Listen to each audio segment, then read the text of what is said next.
Drafting with Numot. Yay, it's cube time. Better yet, it's not just any cube, it's frickin' vintage cube. It's the holiday season, and they always bring up vintage cube for us to draft. And I've been having a really good time with this draft. Green especially, man. I don't know, but it just seems like green has been really, really good for me as far as 3-0ing these drafts are concerned now. Speaking of green being great, there is a Raphelos in this pack. Definitely one of the best creatures that you can pick up, especially in a heavier green deck. So just for a quick refresher, this is cube, but this is vintage cube. So an assortment of the most powerful cards in Magic in draft form, and you can find cards such as all of the Power 9, Soul Ring, that type of thing. So I'm going to go ahead and take Raphelos here. The only other option here for me, I think, is like the Scalding Tarn. Lands are always a really high pickup as well, especially fetches and duels. But I'm going to take the Raphelos and see if we can build a pretty nice deck. And to follow that up, I think we have a really easy pickup of Upheaval here. Another one of those really busted cards, especially if you're able to abuse it with, well, something like Raphelos or just green in general that can ramp up. So with Upheaval is what you do is you float a bunch of mana. You cast the Upheaval, and then you get to replay a bunch of your mana dorks. So even though this is an effect that hits both players, you're the one that generally gets to utilize it the best. Otherwise, in this pack, we have like a Strip Mine, plenty of synergies with Strip Mines, such things as, let's see, Crucible of Worlds. In green, you even have like Ramanap Excavator or whatever, but I think Upheaval is going to be the choice here for me. And a pretty nice follow-up from Raphelos Upheaval into Breeding Pool. Can't really go wrong there. It's also a forest for Raphelos, so extra value. Like I said in the first pack, lands are just great to take. Fetches and duels are super high pickups, at least for me. And so Breeding Pool is an easy follow-up to the first two picks we have here. Otherwise, we have like a Tireless Tracker. A card like Spellseeker can be very, very good depending on what you've drafted. I mean, you have things like Ancestral Recall, Time Walk, etc., etc. So depending on how good your deck is, Spellseeker definitely scales in power level as well, but pretty easy. Breeding Pool. The thing we're going to be on the lookout for are like cheap mana dorks and then large creatures that can take over the game. All of the Eldrazi are in this format, but then you also have things like Progenitus, Woodfall Primus, Terastodon, Avenger of Zendikar, Creator of Behemoth, yada yada yada. And another pretty good pickup here for the green deck, Draga Tree Speaker, the green Soul Ring. Yeah, easy pickup here for me. Again, just really synergizing nicely with all the other cards we already have taken. Obviously good cards in this pack, but very, very easy Soul Ring. You can just imagine a sequence of like turn 1 Tree Speaker, turn 2 level it up, play Raphelos, turn 3, well, you have access to 6+ mana. So nice start here for the old green deck. Let the memes commence. Oh, guess I'll draft blue-green. Huh, never drafted blue-green in a while. I guess blue-green's pretty good. Shardless Agent, Dimir Signet, Sakura Tribe Elder, Garruk, Primal Hunter. Primal Hunter tends to wheel, so I'm not worried about taking it. So we're looking at either like the Signet, the Agent, or the Sakura Tribe Elder. Let's see, the best card to go along with Upheaval would be the Dimir Signet, but Shardless Agent is looking really good right now. The only problem is if I take the Shardless Agent, it makes cards like Hydroid Krasis, Green Sun Zenith, and Finale of Devastation a little bit worse. And oftentimes when I'm drafting the green deck, I pick up at least one of those, so a lot of times you'll see me even cut the Shardless Agent. For that matter, I think I'm just, or for that reason, I think I'm just going to take the Dimir Signet here. Ooh. And so I think green, or at least it has been anyways, but I think green is heavily underdrafted. Just people don't take it enough, and that's why I mentioned earlier I've been having such success with green in this format. There goes the Crucible of Worlds. We already passed the Strip Mine, but that's not even on my radar. Sylvan Library is just irreplaceable. It's just so good. It helps you filter your green draws. If you have something like a Courser of Kruphix or Oracle of Moldiah, you can just ramp, ramp, ramp while playing cards off the top of your library, and then any shuffle effects can help you get around some of the cards that you don't want to see. Plowunder and Nykthos also very good here, but this is just a very easy Sylvan library for me. Okay, not a great pack. Thragtusk and Survival aren't cards I'm really looking to pick up. They're fine, but they're not amazing by any means. I think here I'd rather just take the Sword of Feast and Famine. Oftentimes in these decks, I'm going to pick up, like 5 or 6 mana dorks, and just having a nice Sword of Feast and Famine, or any sword for that matter, to equip them if I don't draw any of my top end is really good. So let's take the sword here. Okay, and we'll just take an Incubation Druid out of this pack. I'm not huge on Incubation Druid, but I don't think any of these other cards are cards I want. Teferi is probably the best card in the pack, but having Rofellos already, I don't want to delve too far out of heavy green, and Druid's a completely fine card. Okay, easy Copperline Gorge here for us. Keeps us open to potential splashes. Similarly, Stomping Ground, a really nice pickup as well. So now we have a really easy red splash, for example, if we find something in red. And the nice thing about Stomping Ground is it is a dual. Ooh, Fiery Confluence, another really good card in this format. It might not fit in this deck particularly well, as we're not super aggro, so we can't burn the opponent out. And we're not really hoping to wipe the board with as many creatures as we're going to pick up. But this card is really nice in Vintage Cube, where there are just a ton of artifacts running around, and so cards like this that you get an option with is nice. Or are nice, I guess. And the last few pickups, we did wheel the Shardless Agent. No surprise there. Yeah, and the Survival of the Fittest. We'll see if I end up running this. Oftentimes I don't even bother running Survival. I'm actually most surprised that the Garruk didn't wheel.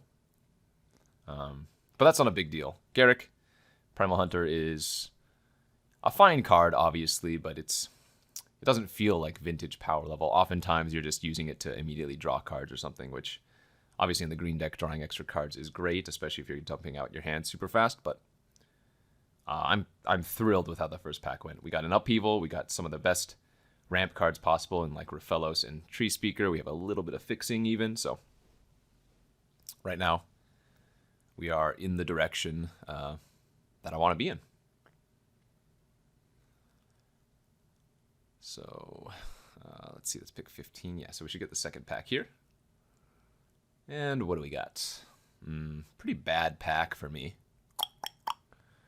Fauna Shaman, Heartbeat, and Primal Command are not the green cards I was hoping to first pick.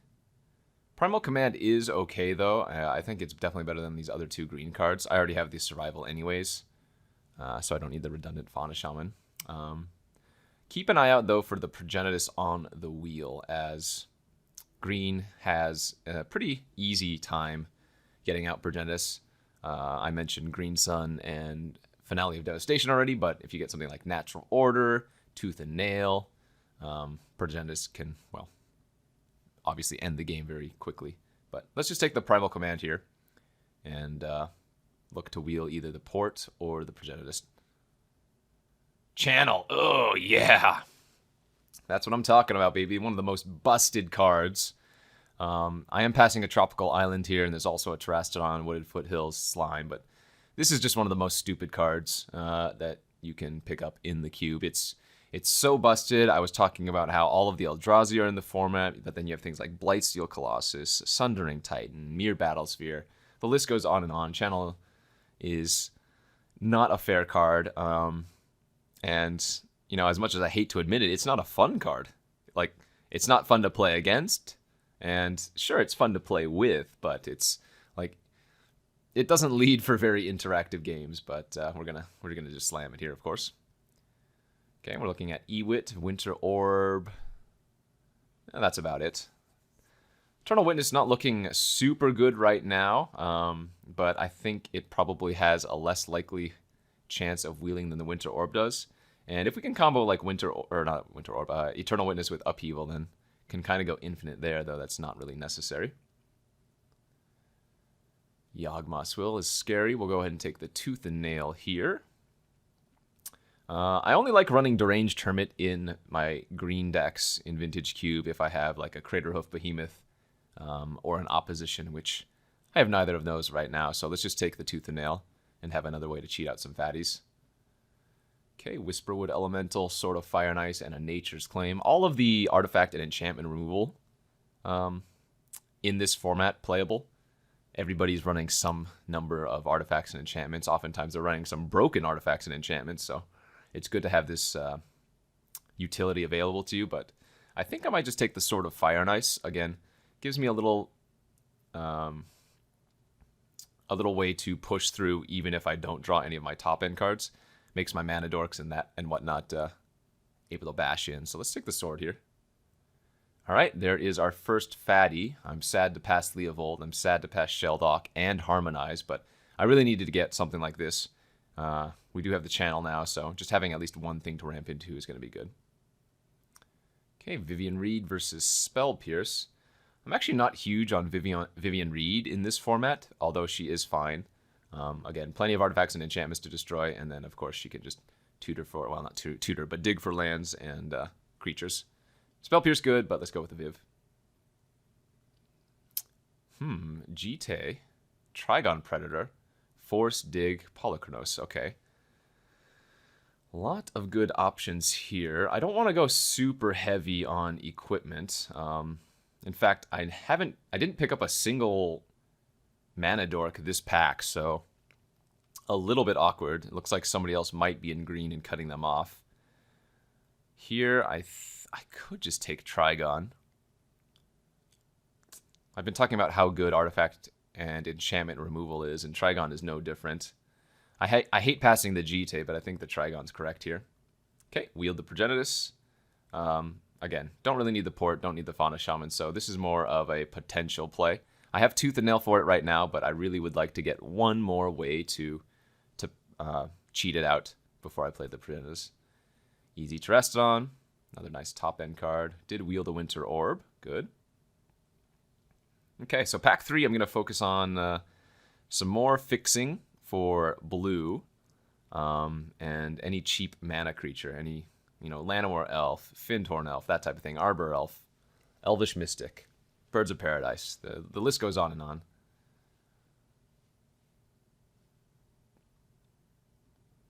Because right now I have a few holes that need to be filled. Card draw is going to be pretty important too. Like I passed that Harmonize because we had such a better choice, but going to be sad if we don't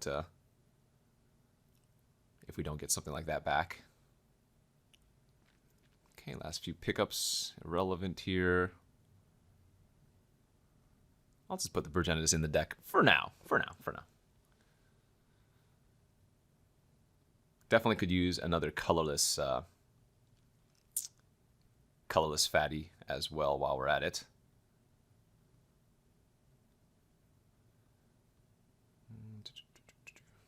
Renin 6, we might be able to splash that. The card's pretty good. All right, what do we open? Woe was me. Opened a Moxjet. It almost feels like Simic Signet could be better than Moxjet, but it's pretty hard to pass any piece of power. Yeah, I guess I'm going to have to just take this here. What are we passing? We're losing out on Lotus Cobra, Muldrifter, Signet. Ramanap doesn't really do much for us, but yeah, I guess we're just losing out on the Signet Mani. All right, take the Mox. Not the power that we were hoping to open, but not terrible, obviously.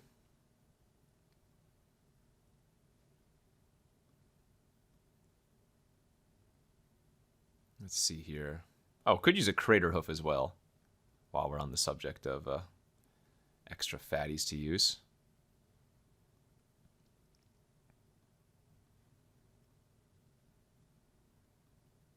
Nice thing is we don't really need too many more playables to have a deck.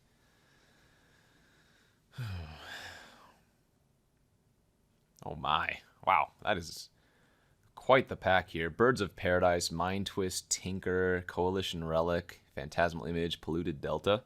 Holy moly. Man, I've never passed a Coalition Relic in my life. I'll continue not to pass Coalition Relics.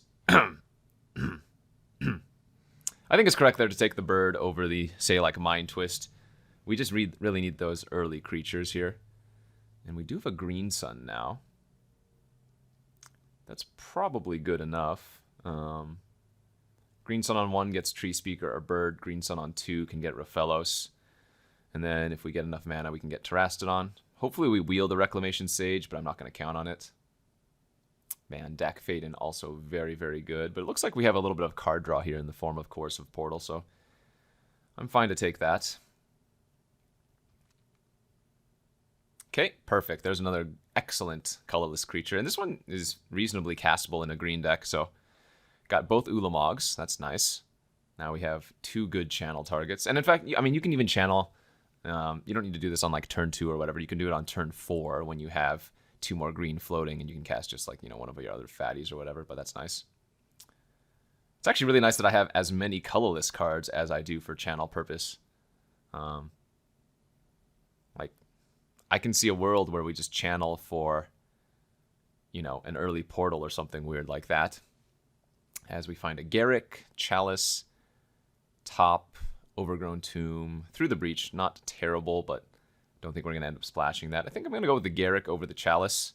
Although the Chalice, again, is better with channel.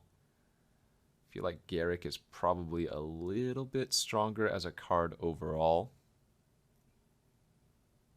Okay, probably not running the Smuggler's Copter. I don't think we have enough ways to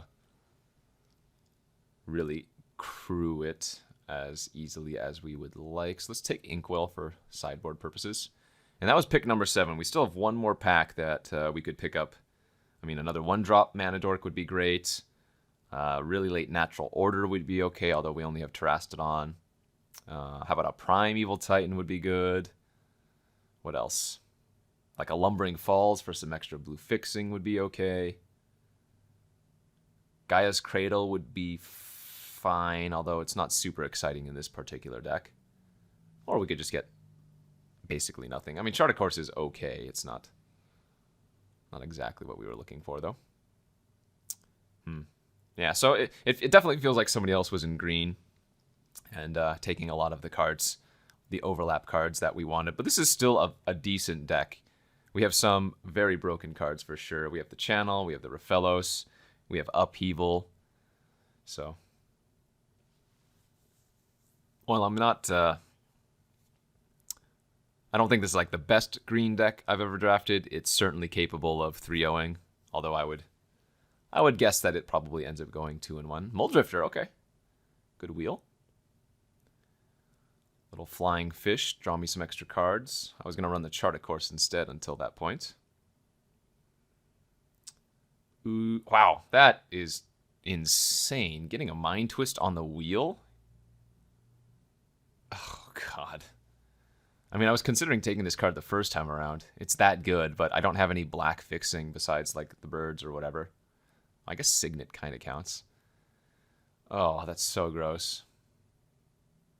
And the thing is, I think the correct pick is just Scavenging Ooze for sideboard purposes. Yikes. Nice. Got the Rex Sage, too. I'm really happy about that. Lightning Greaves, not terrible. Man, Mirari's Wake, too. If I had a little bit of white fixing, I think I might consider playing the Wake here in addition.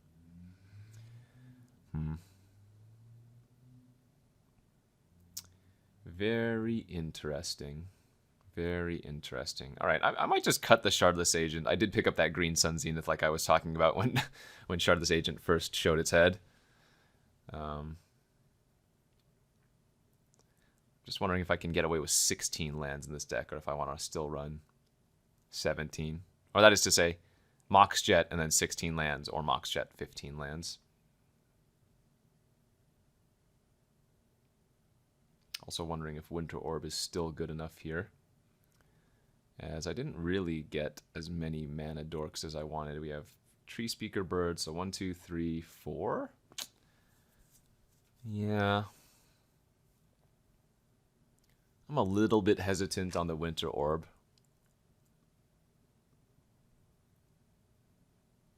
Might be able to shave that. Again, this deck's okay. Definitely could be better.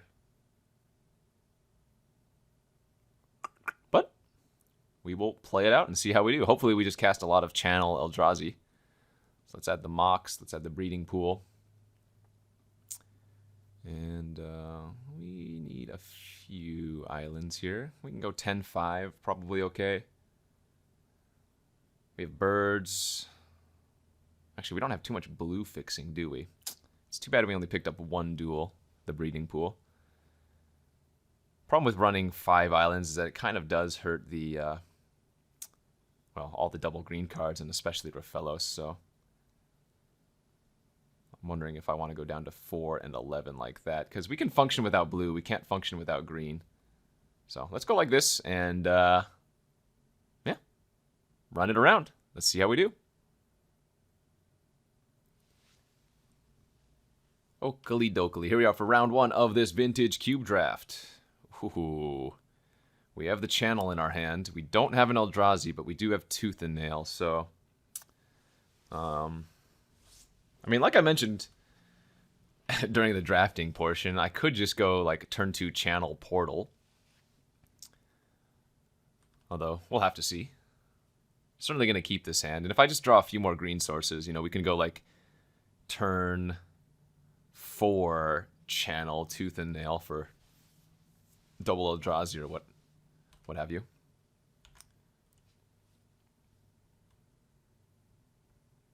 Let's see what the opponent's going to do. Swamp, okay. Reclamation Sage. So, again, this is where I have the option. Do I want to just channel out Course of Portal, or do I sandbag it? And I think we're just going to wait. It has just so much upside. I mean, I might just naturally draw a land next turn to play Portal anyways. Which we didn't. Okay. So now, do I want to channel Portal? And again, I think the answer is no. We've already went down this line. The opponent's not currently doing anything. I mean, black has plenty of hand disruption effects, but it looks like they just passed the turn. So this ended up working out. Both players miss a land drop, but we do get to resolve the Portal. And for what is currently mono black, it's a hard card to deal with.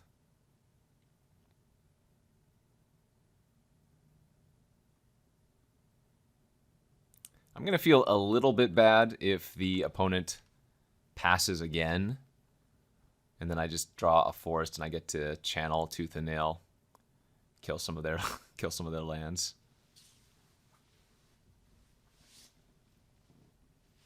Okay, blue-black. So whenever I see blue and black in this format, I tend to assume it's some like Reanimator deck or whatever. Could just be some random control, though. You never know.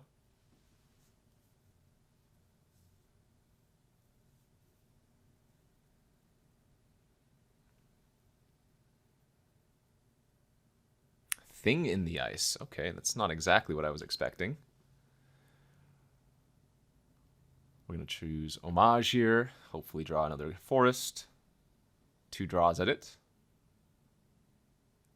Nice. Beautiful. All right, so we can go channel.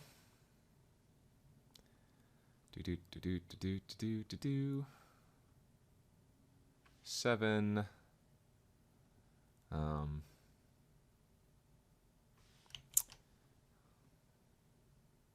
8, 9.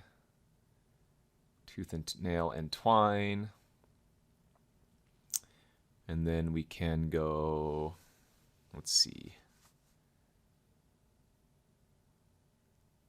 Ulamog.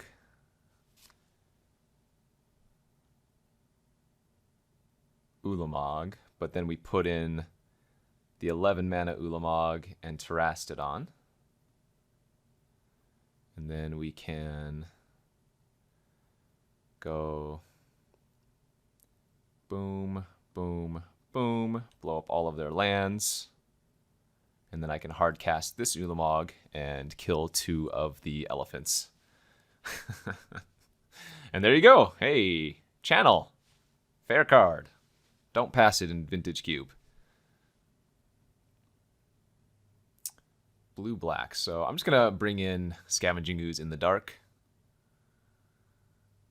I'm going to assume it's good here. And then, what do we want to take out? I guess I don't need the Sword of Fire and Ice. I'll leave the pro-black sword. I guess they're also playing blue. And actually, if they're playing Reanimator, we might not actually want to make them discard a card. Yeah, I think I'll take out the Sword of Feast and Famine and leave in the Sword of Fire and Ice. Let's do it like that. Go to game 2. Whoopsies. I forgot to unpause there, so we missed a first few turns here. But I had turn 1 Tree Speaker plus Mox Jet. Opponent had turn 1 Ancestral Recall. Sorry about that. This is game 2 of the first round. Didn't miss too much action.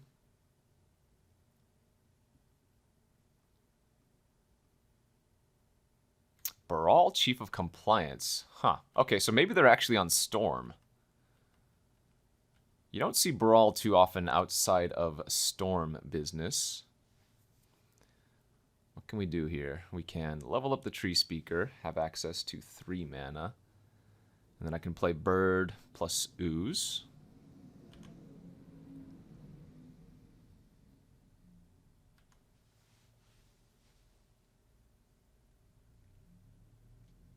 I don't really have too many great Green Sun targets, though.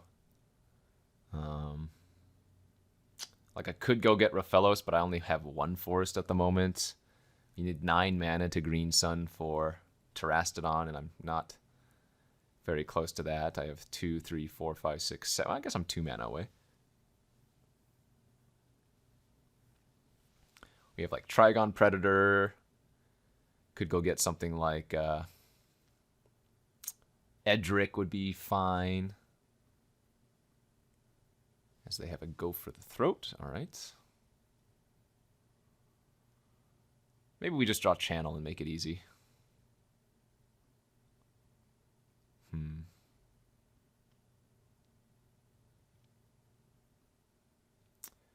What to do here? I guess I'm just going to fire off the Green Sun for 5 and take a look.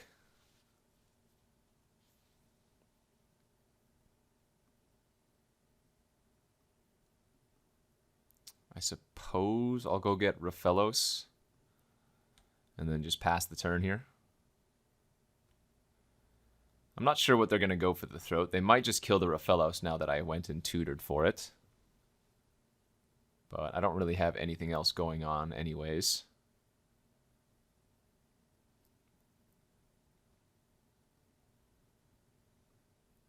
Languish. Oh, God. All right. Well, let's just eat their Ancestral Recall in response, so they can't bring it back or whatever. And, yeah, hope to draw Channel.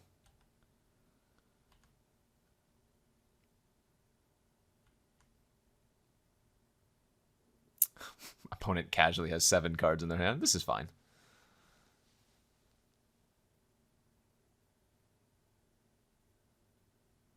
I guess my best draw is like Muldrifter besides Channel.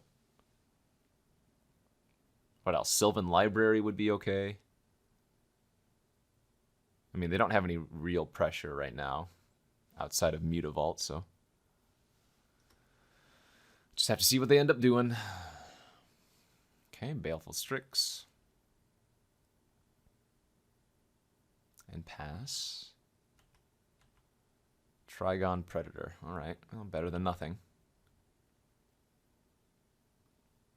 Does just die to Go for the Throat, but we don't really care if they kill the Trigon Predator. That's fine. Upheaval would be another good draw now, as the opponent would be in a position where they have to discard multiple cards, whereas I'm not going to have to discard basically any since I have so few resources left anyways. Hypnotic Spectre, okay. That's slightly annoying. I just casually 21 mana worth of cards. Well, you can take one of my Ulamog. You can't hit them both.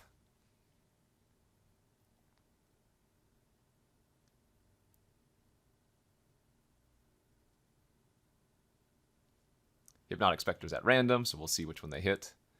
And they hit the infinite, so it's going to shuffle all of our cards back. Channel still a live draw for this Ulamog, although I'd have to pay quite a bit of life. Okay, Arena from the opponent. They haven't been attacking with Mutavault. They've been leaving up mana. We redrew the Tree Speaker. So they could have a counter here. There's not really much point to me holding the Tree Speaker. Oh, I guess I should level up again. There's no reason not to. And trying to get them to discard that instead of the Ulamog.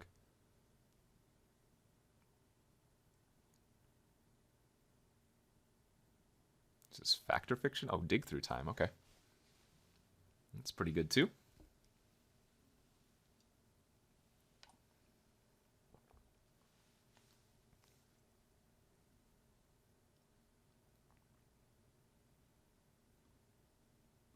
Ancestral Recall with Spellseeker's pretty good. Languish, though. That was a beating. What do I have in my sideboard versus something like that? I guess maybe I should just have the... Oh, so the Sword of Feast and Famine is going to come back in. And I might even bring in Winter Orb versus them. That seems very good, too.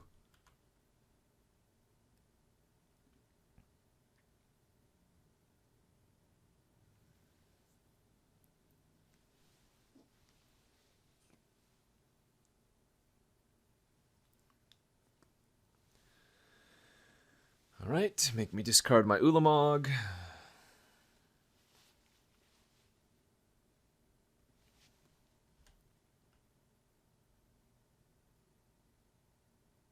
So I guess the Brawl is just there for quote-unquote value. They're just blue-black. No Storm, no Reanimator.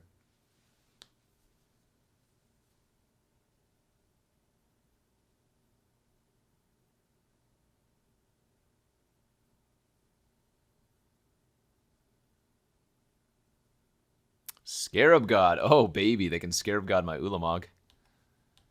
Green Sun. I can do that for 7.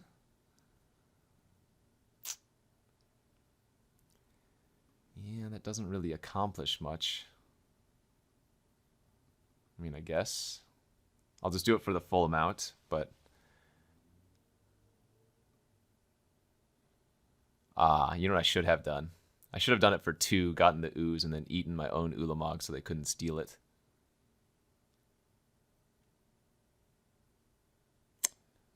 So, because I made this play, getting Eternal Witness doesn't do anything because they just make me discard it with Hypnotic Spectre anyways. So because I've gone with this route, I think it's best just to get the Raphellos.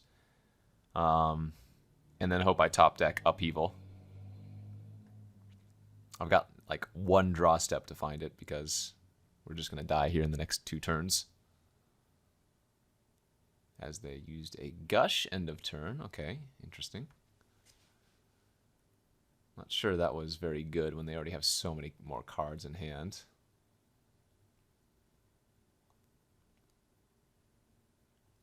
Let's see, we have 3, 4, 5, 10, 11 mana. Hell, I can even hardcast the other Ulamog if I draw it.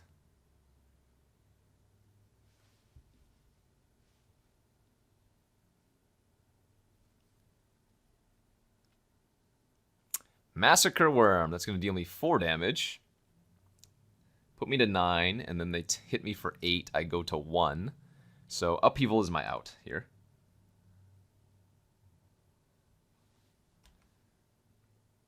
And all Upheaval does is merely survive until they play Baleful Strix, since I'm at 1 life. Channel. All right, let's go to game 3.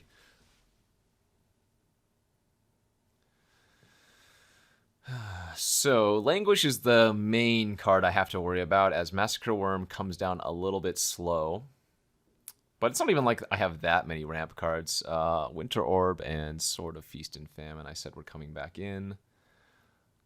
Looks like the ooze is fine. I mean, it's okay versus Dig Through Time. It's okay versus Scarab God. I guess I can leave it Trigon Predator's okay. It actually looks like the Sword of Fire and Ice is not as good. And then one last cut.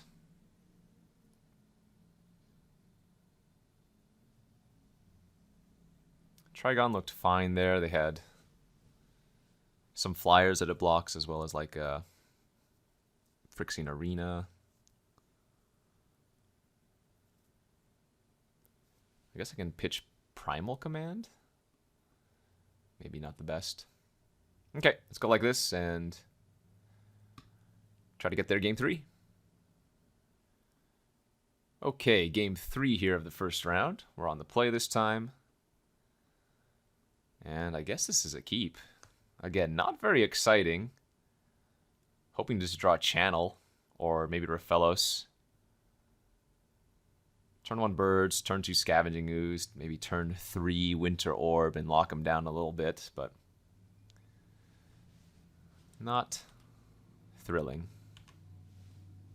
Nice to have a turn 1 drop, though. As we only have, what, 2 in the deck, the Birds and the Tree Speaker. Oh, okay, we did draw Raphelos. Nice. So, we're hoping that we can just ramp out to a very fast Ulamog before the opponent can wipe my board with, say, Winter Orb or whatever. Because next turn I'm going to have 7 mana.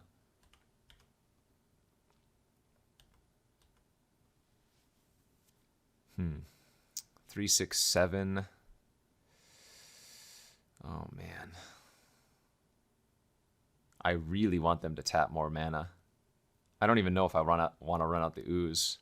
And I don't want to attack with their fellows because they can just trade it with Mutavault, so I'll go ahead and run out the Ooze, but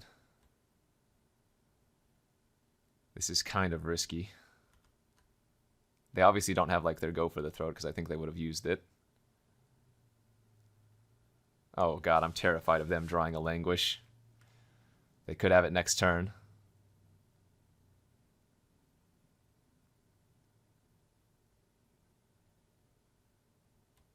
They're animating their Mutavault? They're attacking? What?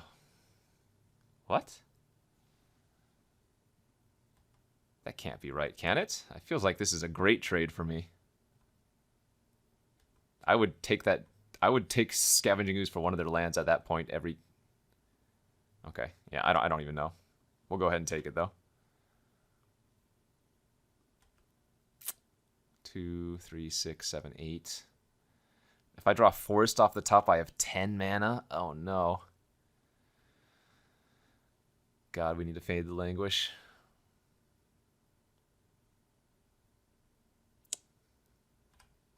They're just passing, too. I really wanted them to tap out so I could jam Winter Orb.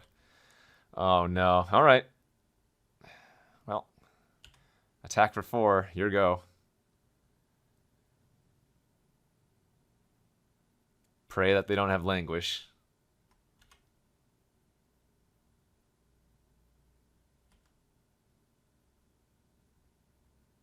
Or Damnation. Yeah, that's way too bad. I mean, it sucks, but we still can draw Channel at some point, you know? And we do get to Winter Orb them here, which slows them down.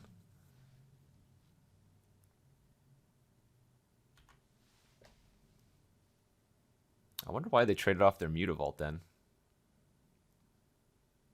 Kind of feels like that they didn't have Damnation in hand until that point.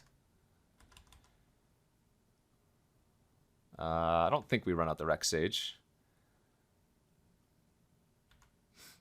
We also have the out of using Tooth and Nail for 7 mana and just putting 2 creatures on the battlefield, so it's not the worst.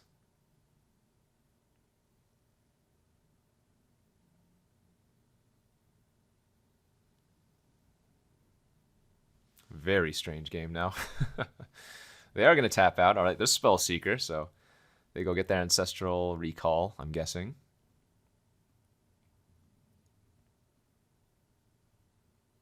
Can I draw like Garruk or something? Island? All right. Well, one more turn, or rather one more land, and I get Ulamog on the battlefield.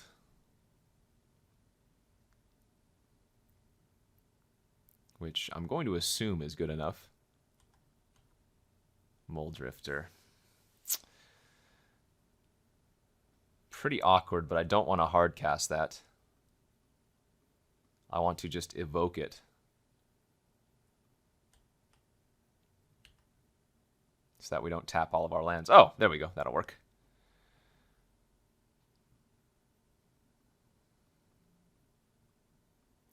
Found the channel. And now we are going to Ulamog, kill their one untapped land.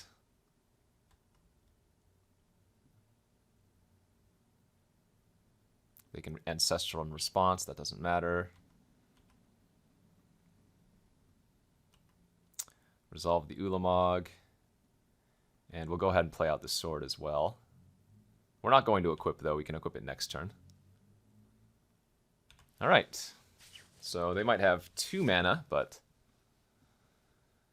I mean, I guess they could have, like, Phantasmal Image. Obviously, they could have Black Lotus or something crazy, but... This has Annihilator 4, so... It'd be funny if they had, like, Liliana's Edict or whatever. Liliana's Triumph. And then I just end up losing to the Spellseeker beats.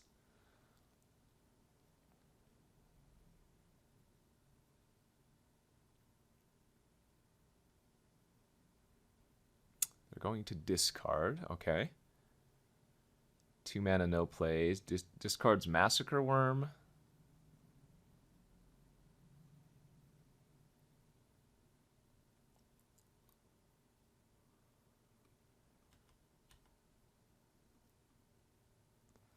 So let's equip the Ulamog.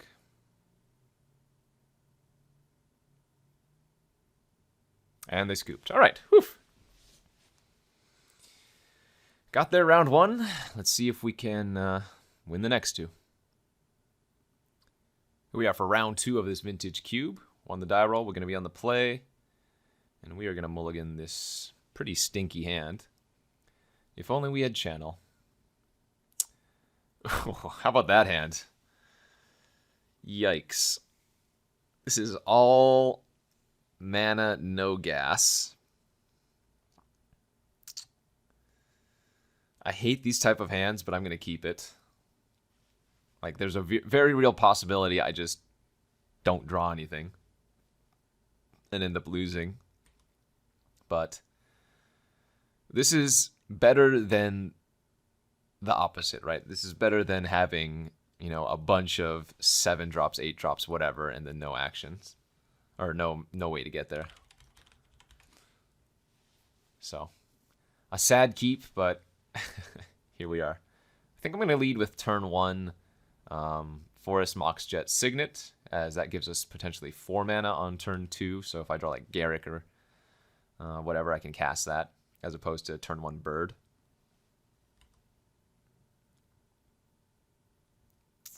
But this hand needs some help.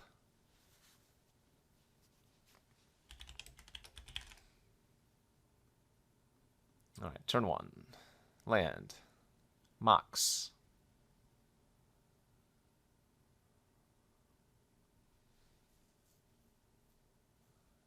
Siggy. Go.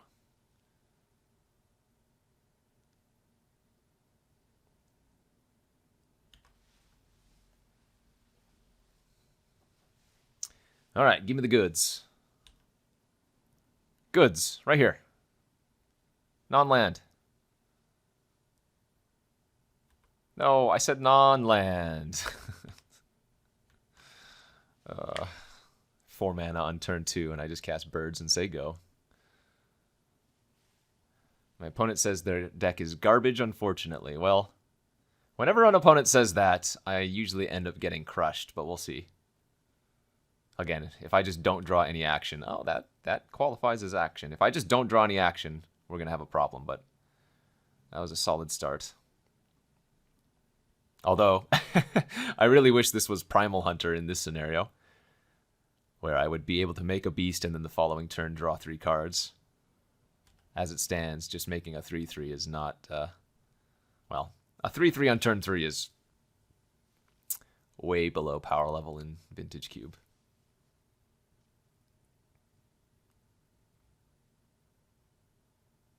Soul Ring? You said your deck was garbage. Have you lied to me? Did somebody lie to me over the internet? Wow, unacceptable. I've been lied to.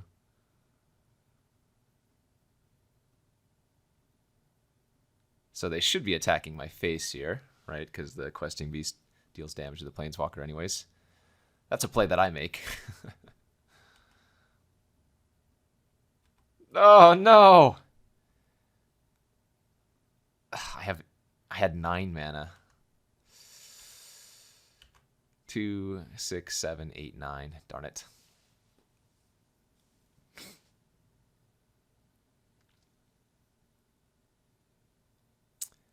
Make a beast. What makes this beast so much better? It's simply on a quest. I guess it has 2 more heads. Longer tail.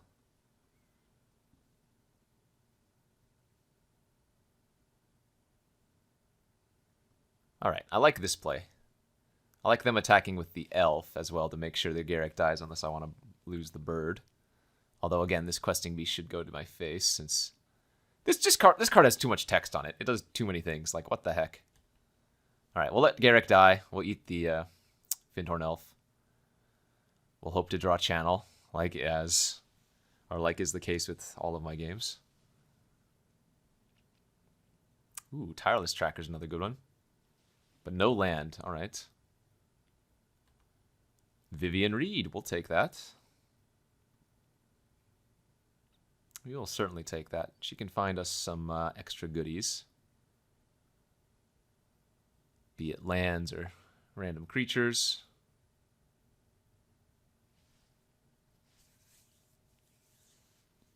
Could have killed their Soul Ring there as well. Oh man, I'm losing Portal, Tooth and Nail, and Upheaval. That's really bad. Yikes.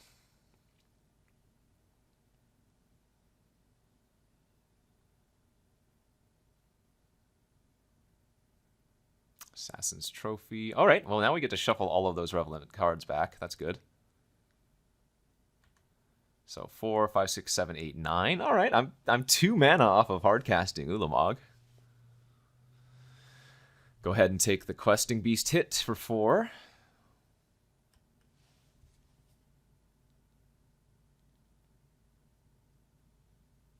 See what they follow up with. Looks like they're still missing some number of land.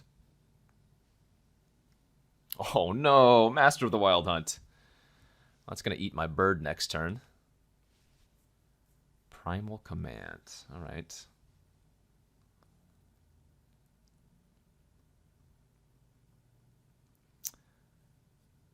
So let's kind of time walk them here. I don't really want to give them a land on top though, so let's put the Soul Ring on top. Because if I put the land on top, then they get the tracker trigger. And I guess I could get Eternal Witness. That's not awful. If I get like Raphelos or whatever, they just eat it. I could also get Muldrifter here.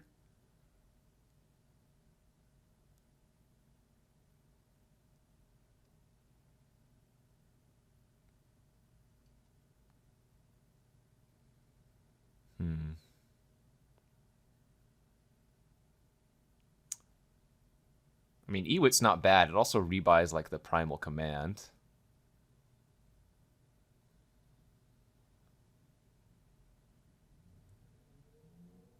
Yeah, what the heck. Let's go Ewit. And then we can just make the same play next turn.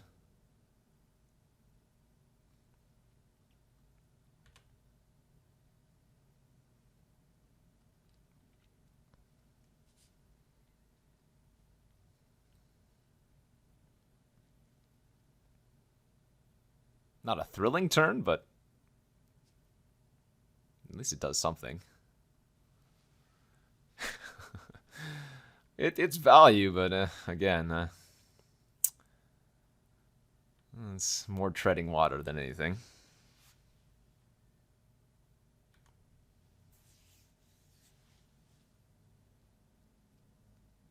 All right, they eat the bird. Bird down. So they can replay their Soul Ring. Let's see if they have another card that they can cast still with that mana. But we know they don't have land in hand.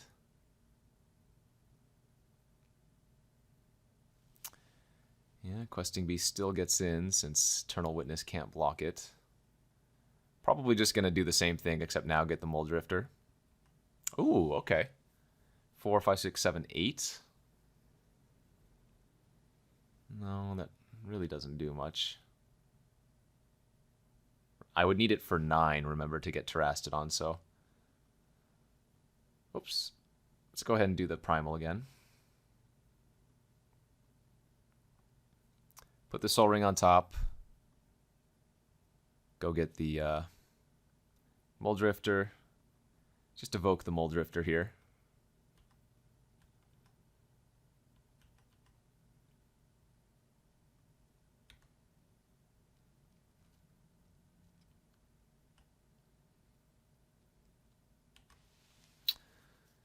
Now they might eat my beast because I can only kill one of their wolves.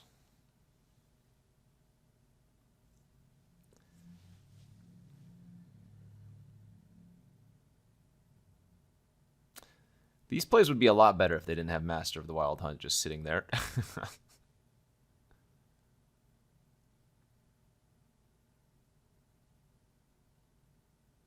Alright, so they're going to kill my beast. Makes sense. At the price of 1 wolf. I will take another 4, fall to 8. Sword of Fire and Ice. That doesn't really do much. Alright, so let's just go Green Sun for Terastodon. Not my favorite play, but at least it does something. I'm debating here whether or not I want to kill a lot of my mana sources. I think I'm going to kill either their Soul Ring or their Black Source. I think I like killing the Soul Ring, and then I'm going to kill 2 of my forests. Or, no, 1 forest, 1 island.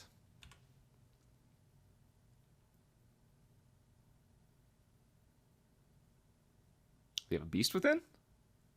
This looks like a Beast Within. Beast Within my Terastodon? That wouldn't be very nice. Oh, they did! Okay.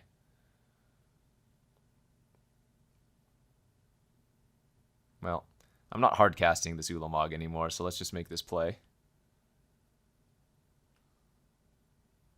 Yeah, honestly, my out this game is now Upheaval. Upheaval, and I'm crushing them. Uh-oh. That's pretty scary.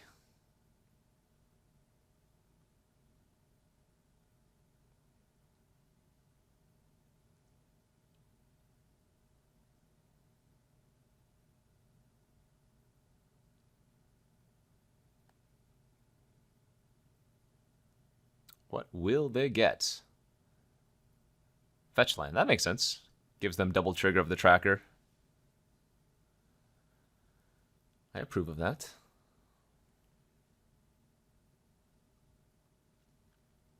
Man, if this was our other sword, it'd be so good. It is in the deck somewhere.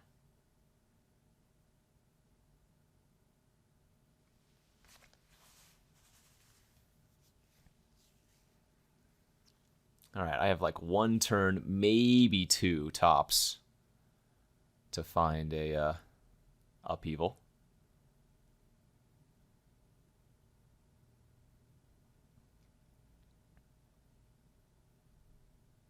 Yeah, I like it. I like their attack.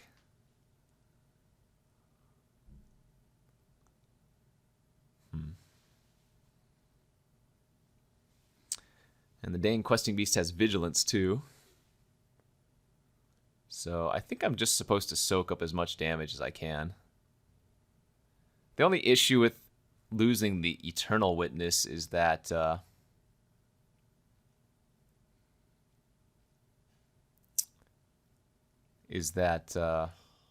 then I don't have like Upheaval Eternal Witness combo, but I think I'm going to make this play.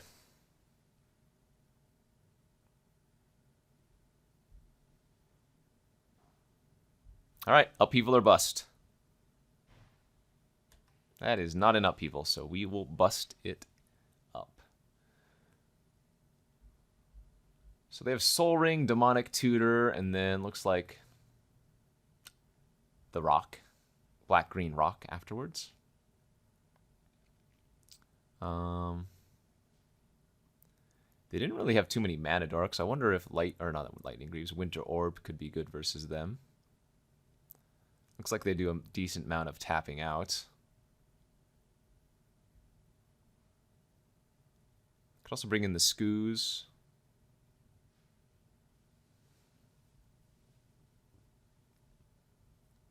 I think I'm going to cut the Primal Command and try Winter Orb, especially on the play. And no ooze. Let's go to game 2. Game 2 of the second round, and oh boy. What a hand. Let's go down to 6 here. And I'm going to pitch the Tooth and Nail. Again, not a very exciting hand, but turn to Sylvan Library should hopefully help things a bit. Find some action. We have Rex Sage if they find their Soul Ring.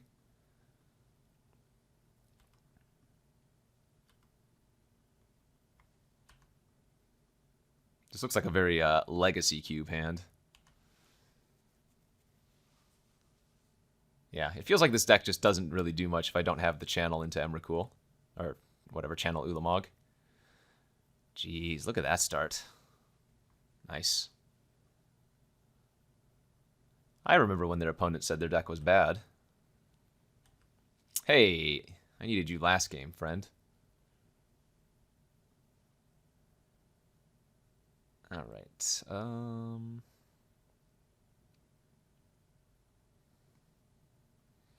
Let's pay for, put on top.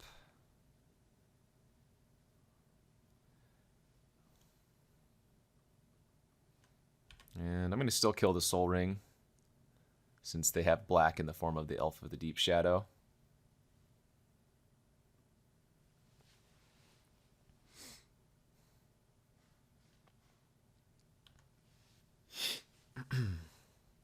Next turn I can Vivian down their Coalition Relic, perhaps. And killing all of their artifact mana sources is really going to be nice for when I do pull the trigger on the upheaval.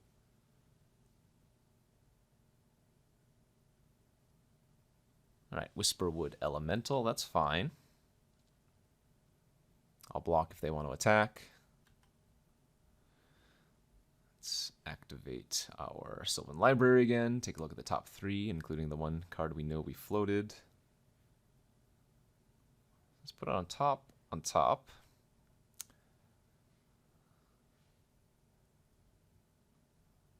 I could Garruk make a beast here. I think I'm going to go with that line instead of killing their Coalition Relic.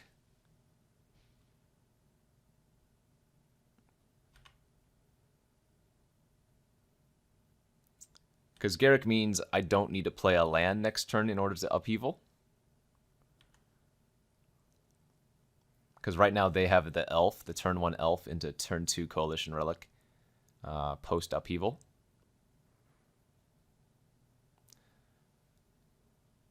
Would not be surprised to see like a questing beast here. Pretty glad that they pitched the other 1-drop elf though. Okay, Tyler's Tracker. That's actually better for me. That means they're probably not killing Garruk this turn.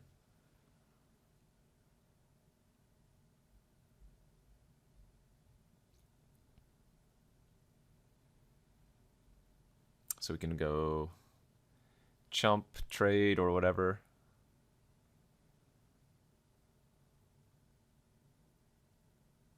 I mean, maybe they don't even attack.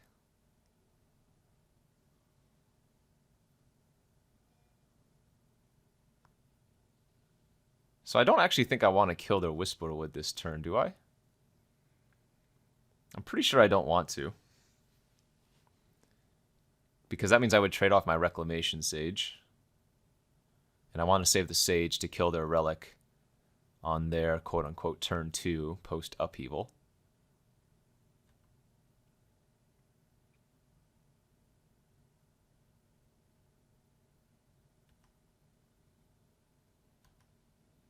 All right, so let's put that on top. I'm going to start paying life to filter through all these cards.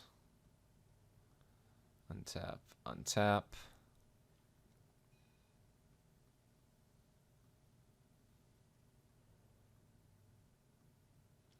Go for the upheaval. Unfortunately, I do not get to replay Garrick immediately. So they might as well sack their clue in response here. But the opponent's going to have to do some major discarding because, let's see, 1, 2, 3, 4, 5, 6, 7, 8, 9, 10, 11.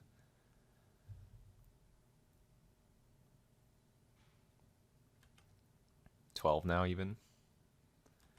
And we get to see what the manifest cards were post-upheaval, which is nice. Harmonize in a forest, okay. So now we can go Jet, Library, Breeding Pool, and then just discard one land. Nice little restart there. And again, unfortunately, I did not get to recast Garrick immediately.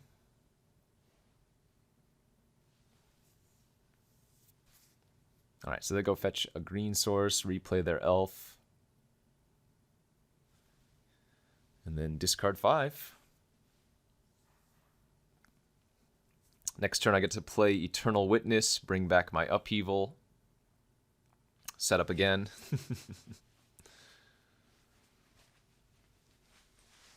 Ooh, discarded a Crater Hoof. All right.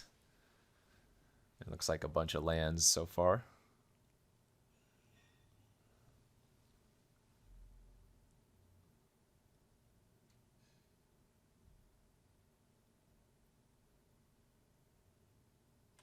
Good old upheaval.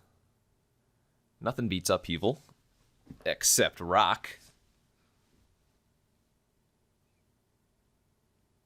Ooh, they're having a hard tank. Okay, they just discarded it. So a bunch of lands and then Crater Hoof.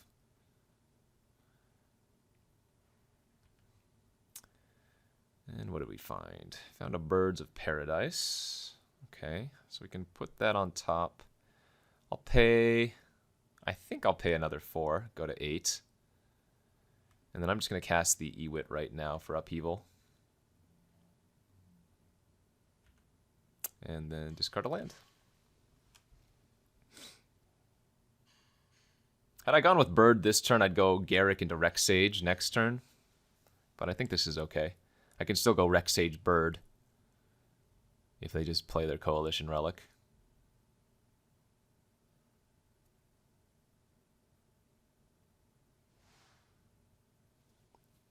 All right, they went with the tracker. Understandably. Ulamog. Ooh, there's Channel.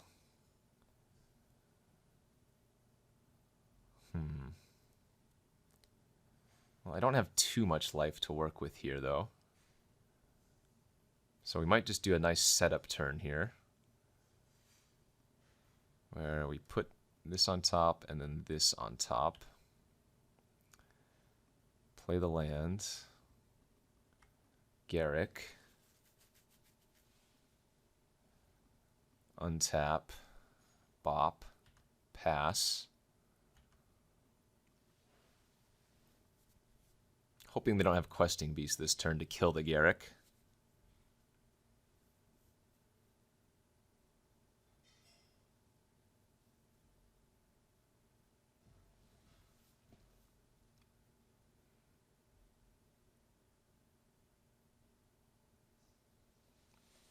I'm going to go kind of low on life in order to cast the Ulamog, but I also get to blow up 2 of their lands, so it's probably worth.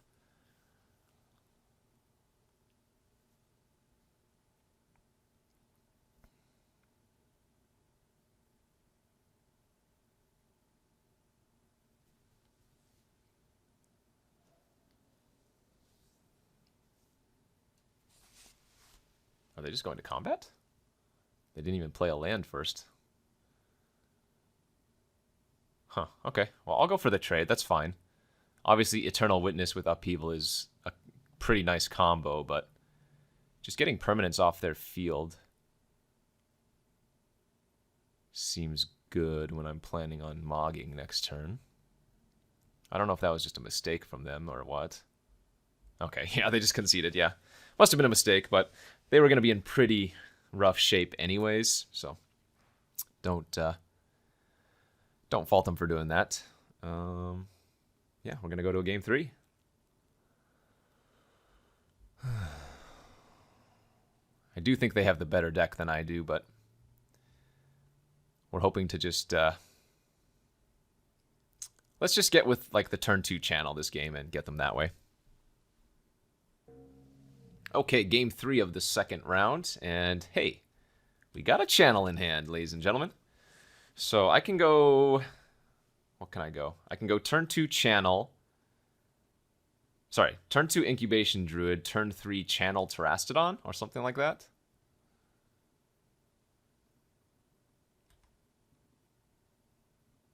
Oh my gosh, that was great. Now I can go turn 2.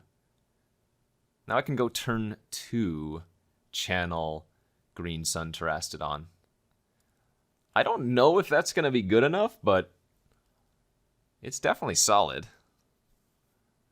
I'm going to blow up both of their lands and then maybe one of mine. I mean, that seems good. Survival of the fittest, sure. I don't really care about that. Or maybe I can just draw Ulamog and end the game that way. No, no Ulamog. All right, so let's go for the channel.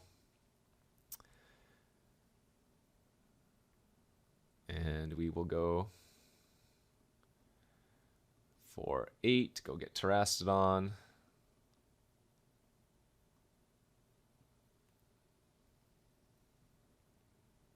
Wish this was like a Primus or something, but Terastodon will do.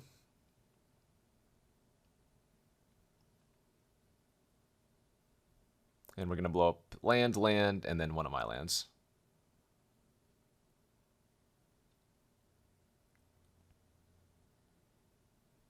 That bird was such a good draw.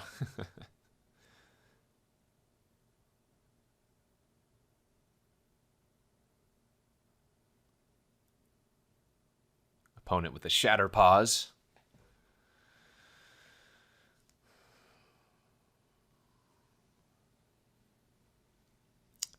I wonder if they just don't have anything good to pitch to survival right now. Oh no! It's not that scary. It's good, but it's not that scary.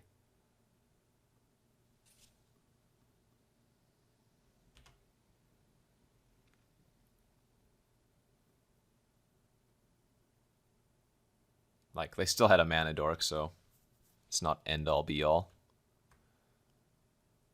Also, if they just randomly have like a Shriekmaw or a Bone Shredder, they can just go survival for that and kill the Terastodon next turn.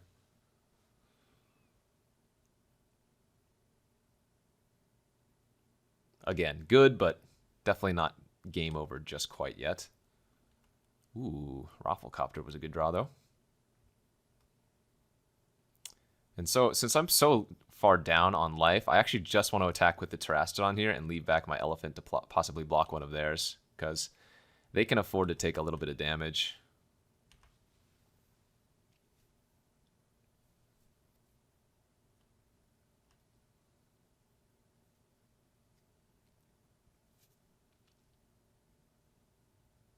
Soul Ring, okay. Yeah, they're pulling out of this land destruction pretty well. Oh, that was a great draw. All right, well, anyways, now that they didn't attack, I can attack with my elephants to help clear the way. This also forces at least one block somewhere.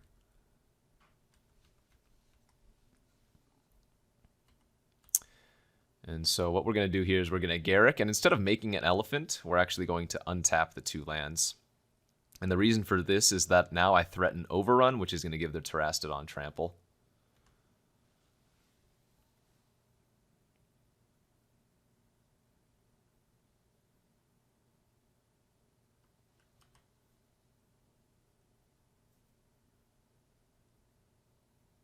All right, let's see if they can stabilize here. Ooh, is this natural order? Oh, it is. Okay. What's the worst thing that... I was going to say, what's the worst thing that they can get? But... So they have to kill Garrick. But then they have to kill... I don't know. They need to get some blockers themselves. Otherwise, they just give me too much power. This is funny. Alright, so they're going to kill their survival, my Garrick, and my forest. I like it.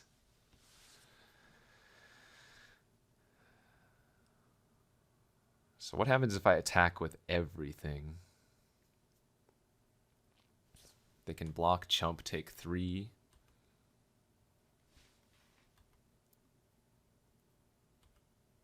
Alright, so I think I like attacking with all of these.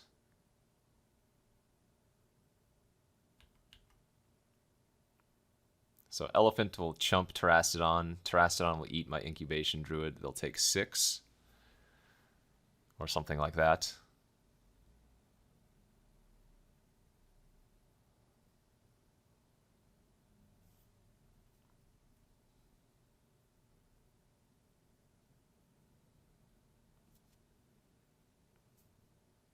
Okay, they're just going to eat the elephant. So how can I lose this game? If they play Questing Beast, I can still chump the Terastodon with the Birds of Paradise. Because I'm going to be tapping the Raphelos here to pump up the Druid.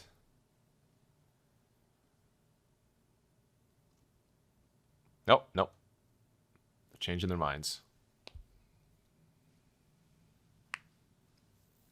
Okay, Terastodon on Elephant. Oh, no. Back to the normal block. Alright, so we'll go ahead and pump. Or rather adapt. Hit them for 6. We trade off elephants. Alright. I guess if they have a sort of Feast and Famine and a land, they can kill me. But that was going to kill me regardless. So there's no point playing around that. Alright, we did it! Woof! Again, Channel. Good card. Good frickin' card. We are now 2-0. And hoping to win round 3. Okay, here is the third and final round of this Vintage Cube draft with our kind of lackluster green deck, splashing blue. We do have a channel, but otherwise nothing extremely broken. I'm going to definitely keep this hand as turn 2 Raphelos is one of the few things in this deck really that we have going for us.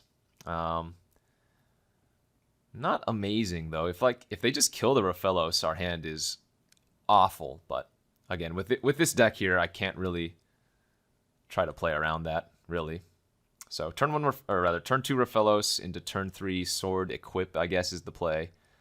And then we might just get bashing with Raphelos, as weird as that is.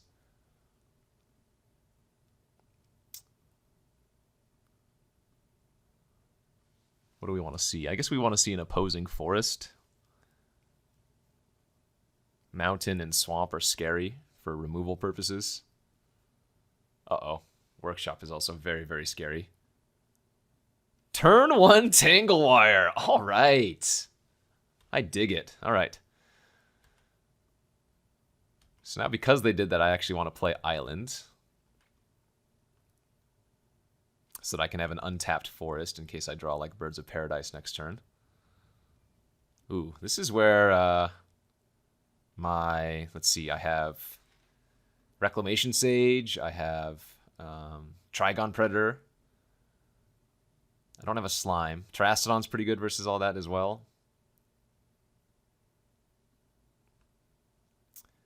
So let's draw like birds here. Bird, bird, bird. Darn. So play my land. Tanglewire is going to go to 2. I'm going to have to tap Island and Forest, and then I'm hoping to draw another Forest to play Raphelos still next turn.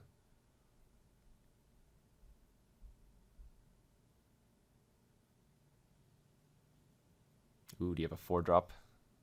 Yeah, they have an artifact they can cast here. Nice, Lodestone. Okay, so now even if I draw Forest, I can't play Raphelos. I can play Signet, though, if I draw land. Not bad.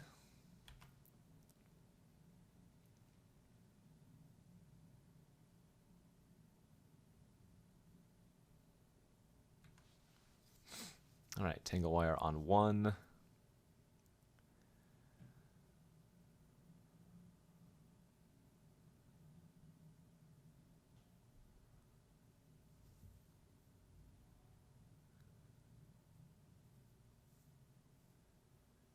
Very strange game. They have a 5-mana artifact now. Memory Jar. Awesome.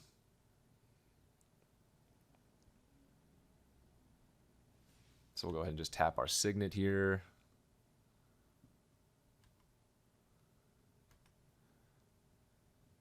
Play 3-mana Raphelos.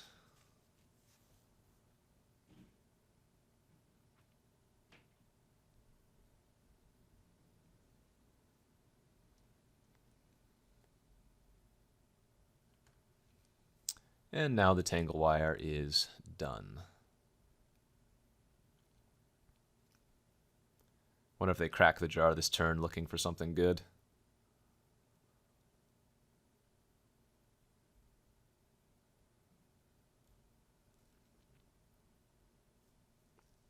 I do have 9 mana next turn, but because of the Lodestone Golem, I need to hit another land in order to entwine Tooth and Nail.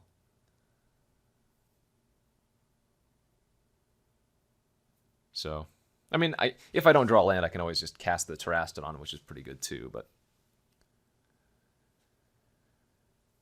we'll see what they opt to do this turn.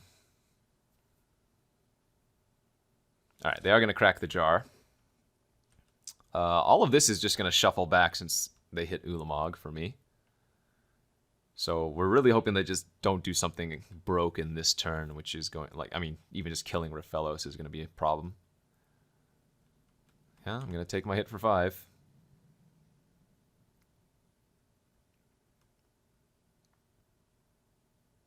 Oh, nothing? What? It must have been a bunch of lands or something? What on earth? Oh, they had sneak... Wait, why didn't they cast the sneak attack? Oh, they couldn't because of the... Oh, wow. They kind of fizzled for sure. Awesome. All right, so... Did not hit the land, so we just get to jam the Terastodon here.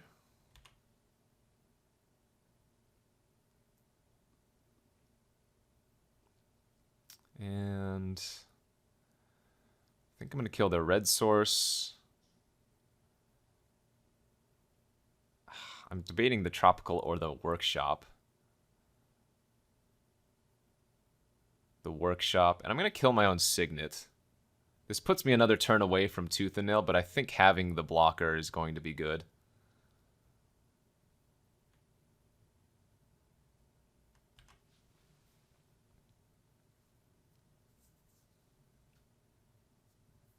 So they're like some weird artifact sneak deck.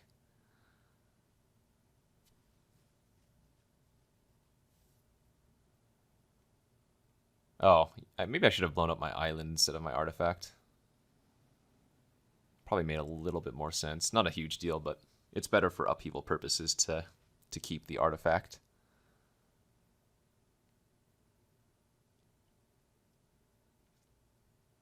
Walking Ballista for 1. That's pretty good. Kill Raphelos. Oh, they misclicked on their Lodestone Golem. Yikes. That's super awkward.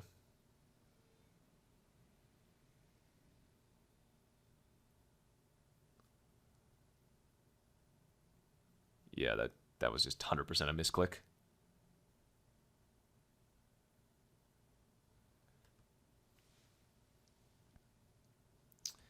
All right. So I think I like Primal Commanding them here.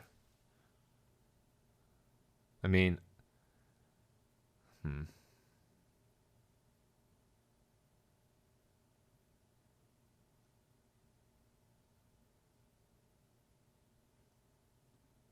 Yeah.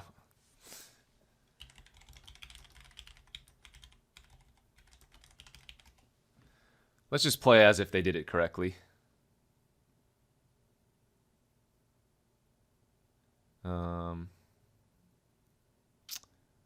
So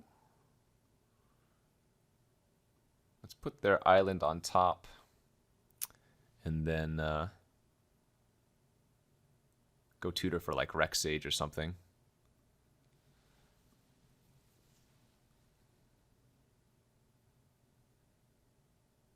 So I'm gonna have 6 mana next turn. I guess maybe Trigon Predator is better.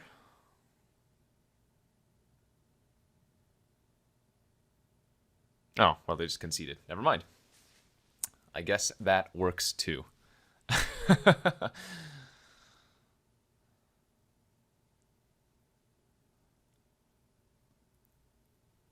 right, let's go to game 2.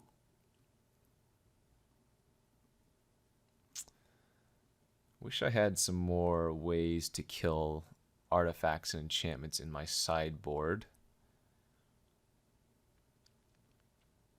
I think running the Shardless Agent might be worth it here. I'm going to lose this Sword of Fire and Ice. I know I have one awkward hit in the form of Green Sun Zenith, but then we have how many? 9 good hits? 8 good hits? So I think that's okay. And let's go to game number 2. Game 2 of the final round. On the draw. Did opponent mulligan? They did. We're going to have to join them. Obviously, if I had a forest in this hand, it would be amazing, but going to have to go to 6, and probably going to mulligan this hand to 5. This just doesn't do anything until turn 4 at best, so. I think this is a 5-card hand I can keep. If I just draw 1 mana source, I have Incubation Druid into Rex Sage, so let's keep this. Let's pitch the Mole Drifter. That seems uncastable. And I guess the Ewit out of this hand. I'm going to keep the Tooth and Nail just as a hope. But who knows? We might not even draw any lands. All right. Come on. Land next turn. Or Mox Jet. Please, please, please. Did they mulligan to 5 or did they mulligan to 6? All right. They started with 6. This looks like Ballista for 1, perhaps. Yeah, it is. All right. Come on, land. Oh. All right, I'm going to run it out. And if they shoot it, whatever. They were going to get it anyways. If they attack, I'm going to just block. No reason not to.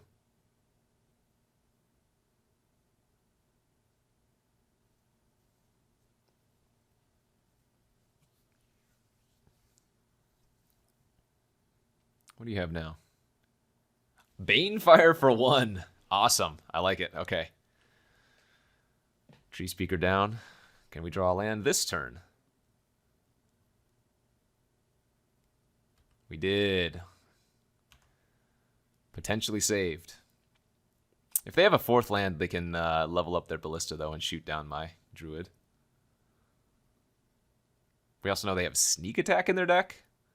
My hope is that they just jam Sneak Attack here and try to kill me next turn, but then I get to Rex Sage it. Nope. All right, so they did level up. I'm going to take the hit. If they kill the Druid post-combat, so be it.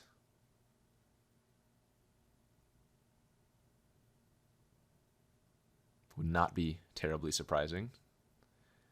And indeed, that is their play. All right. Let's draw some more land. Or 10 drop. Okay, how about Forest into Channel? That seems like a good game plan.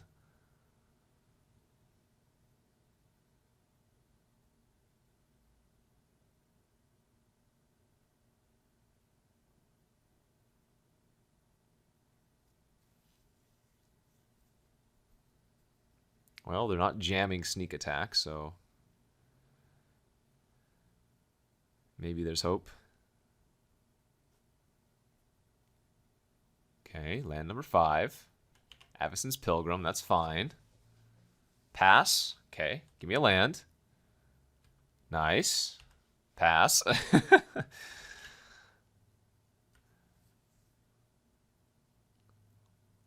wonder how many Eldrazi are sitting in their hand right now.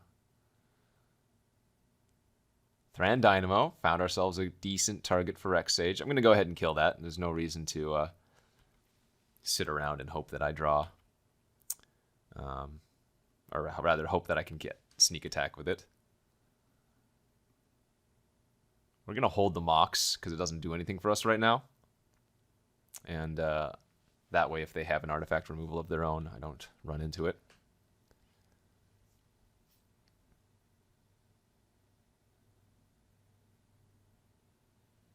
Four mana. 5 mana. Zealous Conscripts, Steal My Sage, hit me for 6 is probably their play. Only 1 card left in their hand, though, so... yeah, we're actually doing okay here. I get to go Garruk, make a 3/3 next turn. Or I can Primal Command, but it feels like Garrick's probably better. Again, no reason to play out the Mox just quite yet.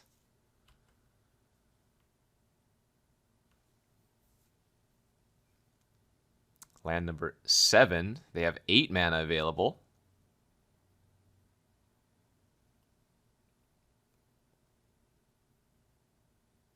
We're hoping they just like have another land in hand and pass here. Because if they do, then I can go Primal Command to put a land back on top, which is like a pseudo Time Walk. And I go Tutor for Raphelos, as well as casting the Raphelos.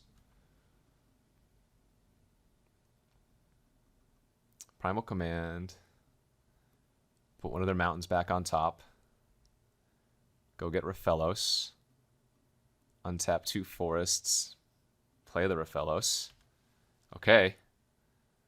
Now the game plan is they just play their mountain, pass, and then I get to go Ulamog, kill 2 mountains, and they scoop. 3, 6, 7, 8, 9, 10. Ulamog, kill double mountain. Bam, baby.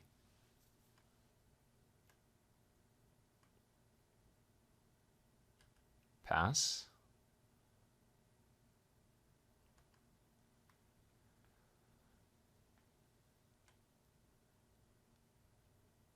No whammies. Signet? That's not good enough. I think Garruk Overrun just wins.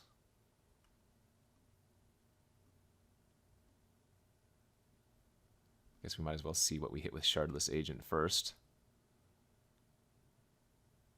Nice! We did it! Wow, alright. Hopefully you all learned a lesson about channel, because I thought this deck was a little bit on the weaker side. I mean, obviously we had some really, really individually powerful cards. Channel, Upheaval, whatever, yada, yada, yada. But this was definitely not anywhere close to the best green deck I've drafted this cube. But we managed to pull it off, and yeah, that was fun. Hopefully you guys enjoyed.